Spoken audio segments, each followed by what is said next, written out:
Breaking news! Things are heated behind the scenes at the Steelers, mainly because of Aaron Rodgers. Yes, my friends, the guy is back! Not in green and white, not with the Jets, but in black and gold. And he's doing it in the most dramatic way possible, facing the New York Jets in Week 1, the same team he vented his frustrations about just a few months ago. It's not just a game, it's a revenge story, and it's the perfect storm for a devastating season debut at MetLife Stadium. And as if that weren't enough, on the other side is Justin Fields, another quarterback with a vengeance, this time aimed squarely at the Pittsburgh Steelers. Well, I need to address a few points with you today, but first make sure you're subscribed to the channel to receive all the news and updates this season. If possible, write something like this: Go Steelers! My heart bleeds black and gold, but please, only do this if you're a passionate fan of this team. Have you prepared your heart for Sunday's game? I confess I'm anxious. This will be an important victory. Now, speaking of Aaron Rodgers and Justin Fields, we need to remember a few things. For the Steelers, Fields' motivation is obvious. He stepped in as a starter last year when Russell Wilson was sidelined, went 4-2, and still ended up on the bench, unceremoniously released. That's personal, and you can bet he has something to prove. But let's be honest, the Steelers' defense might be your worst nightmare. Cam Hayward may be hinting at contract frustrations, but he's been fully practicing. Barring a last-minute twist, he's suiting up. The absence of rookie Derek Carman due to a knee injury might seem like a blow,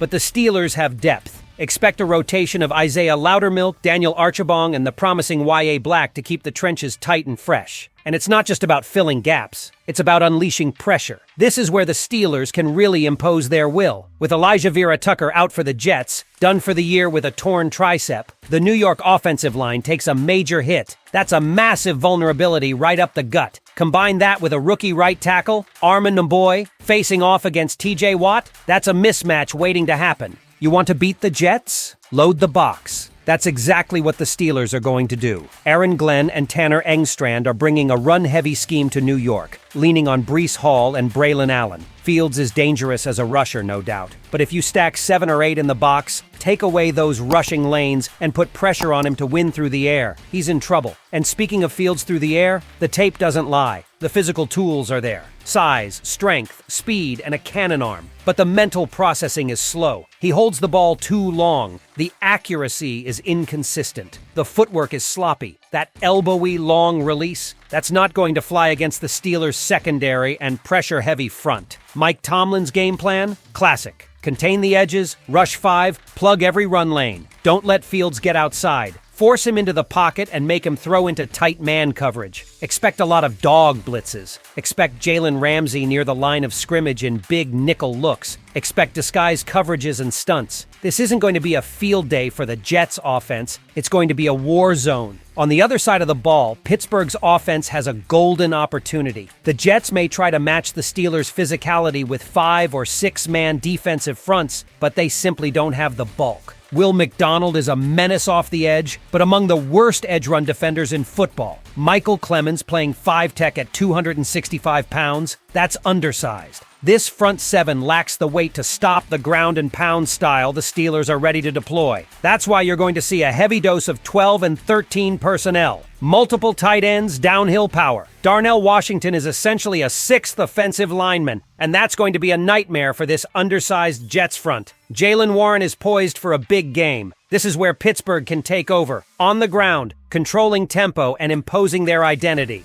And when the Steelers go to the air, it can't just be the DK Metcalf show. Not if Sauce Gardner suits up. Gardner's been limited in practice with a fibula issue. And if he plays, expect him to shadow DK all over the field with safety help over the top. That means other guys have to step up. Roman Wilson, Calvin Austin 3. These two speedsters will get one-on-one matchups, and the Jets will be daring Pittsburgh to take those deep shots. And take them they will. Roman Wilson and Calvin Austin are going to be key. Look for one of them to break loose for a 30-, 40-, maybe even 50-yard touchdown. You can feel it coming. One busted coverage or one clean release, and it's over the top. Lights out. And that's the kind of play that breaks a defense's spirit early. The tight ends, too, are going to be pivotal. Aaron Rodgers said it himself. This is the best tight end room he's ever played with. Pat Freiermuth and Jonnu Smith are going to feast on the middle of the field, especially with the Jets focused on DK outside. You can expect several quick throws and intermediate routes to the tight ends to keep the chains moving and punish New York's linebackers in coverage. The offensive tackles will face their own test.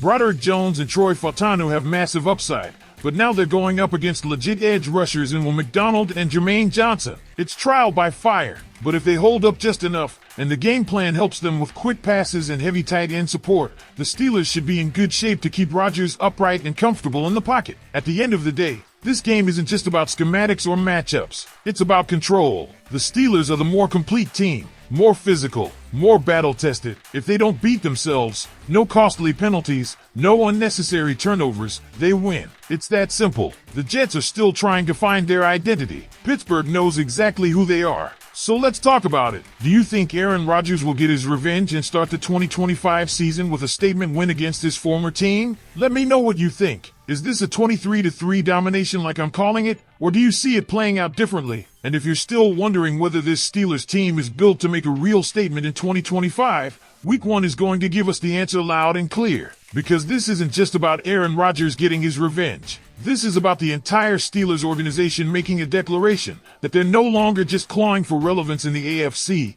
They're here to dominate, and it starts by stomping out any doubts right out of the gate. And it's not only the stars that are stepping into the spotlight. It's the depth. It's the development. It's the evolution of this team. Look at someone like Y.A. Black, thrust into a larger role with Derek Carman sidelined. The rookie from Iowa is getting a chance to make his mark early. The Steelers aren't just plugging holes, they're elevating talent. That's what separates good teams from contenders. Even the linebacker group is stepping into new gear. While most of the national media will be focusing on Rodgers, Watt, and Fields, savvy fans know that the battle in the middle could be the difference. Cole Holcomb and Elandon Roberts are going to be key in controlling the Jets' zone read game. You neutralize Braylon Allen and Breece Hall, and you force Fields into those long third downs where he struggles the most. And if the Jets do try to swing things toward the air, let's not forget the rise of Joey Porter Jr. He's not a rookie anymore. He's a tone setter. Lining up across from Garrett Wilson with one Thornhill providing help over the top is exactly the kind of combo that can completely take away New York's only true receiving threat. The game plan is crystal clear.